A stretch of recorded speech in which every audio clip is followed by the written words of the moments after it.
Can you do a video on what printers you use and why? We used to have 20 printers on our print farm. We're down to 16, and let me give you a tour. This is the Anycubic Viper. We try to standardize around these. These are really good for beginners, and one of the reasons why I really like them is because they're modular and the parts are easy to replace. They also print really quickly, and the quality is really good. Next up, we have our Creality machines. We used to run our entire print farm on Creality. We've actually gotten rid of most of them, and these are the only two left. I kept these ones because I spent a lot of money on this Bondtech direct drive upgrade, and these are actually kind of slow. I can't print fast with them, but they're good for TikTok projects. This is my big boy, the Anycubic Cobra Max. We just moved it. I don't have a spot for it, so it's just kind of sitting on this pile of filament. This has been really solid so far, and I can print huge things. The last printers we use are the Anycubic Cobras. I really wanted to love these, but we have a bunch of them that are just sitting here that we're not able to fix. The Cobras are great out of the box, but a big problem I have with Anycubic is that they don't sell replacement parts for them.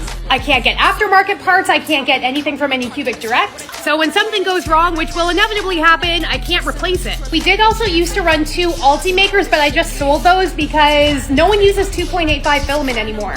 So that's what we use. Thanks for asking.